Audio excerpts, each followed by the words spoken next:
Giovanna, have you noticed all those help wanted and we're hiring signs everywhere? Totally. It seems like every store and restaurant has one posted right at the entrance. Have you wondered why? I figured it was for the holiday season, or maybe it's due to the pandemic. You're right that a lot of people lost their jobs during the pandemic and went on unemployment, and that businesses will often hire extra help for the holidays. But this is a nationwide labor shortage that's affecting a lot of industries. A large issue is workers are feeling like they're being treated unfairly and, frankly, have had enough. Wow, Trenton, I've never seen you get so worked up. Can you give me a bit more insight? Absolutely.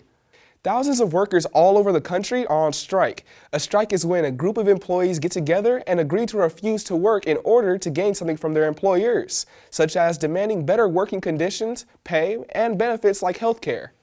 Don't get any ideas, Next Gen viewers. This is unlikely to work with your teachers in the classroom. You still need to do your homework. In addition to the strikes, according to the U.S. Bureau of Labor Statistics, 4.3 million Americans quit their jobs in August 2021.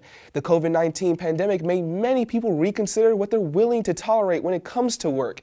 Not all employees are able to go on strike, so instead, they just quit. Let's take a look at some of the strikes going on across the country and hear more on why these workers are refusing to work. And it is just appalling that they would treat you as heroes and sheroes and not pay you accordingly. New York Attorney General Letitia James cheered on striking workers outside a Buffalo hospital over the weekend.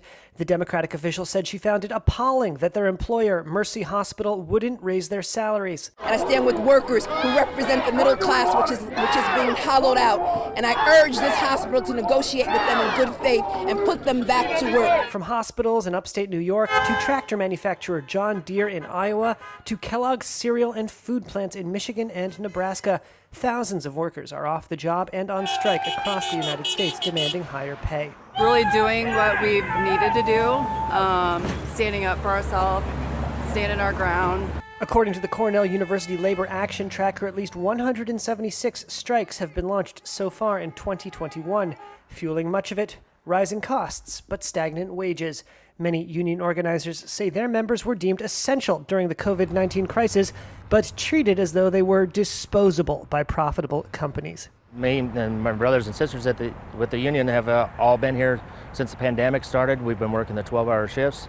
Jason Schultz is a forklift driver at a Kellogg's plant in Omaha who went on strike at the start of October.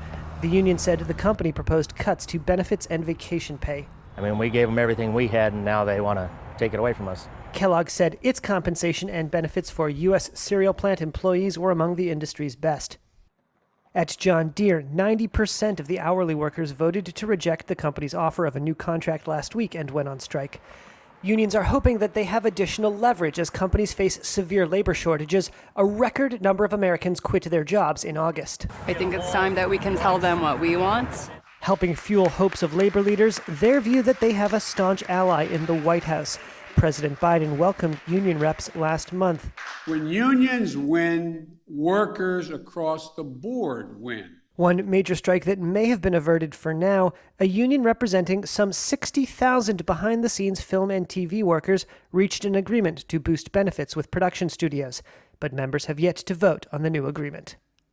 Wow, I can't believe that people who were deemed essential during the pandemic and had to go into work and risk their health are now at risk of losing health care and haven't even gotten pay increases, especially healthcare workers. Yep, and many of the companies that employ these workers made record profits during the pandemic. It's no wonder people are fed up and are banding together, demanding to be paid what they're worth.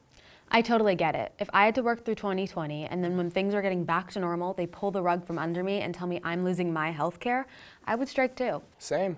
2021 seems like the year that people are making an effort to take some power back from the big corporations. These strikes and labor shortages could likely lead to wage increases and better working conditions across many industries. These employers are going to have to give if they want their workforce back. And hopefully this is a step in the right direction for restoring the American workforce.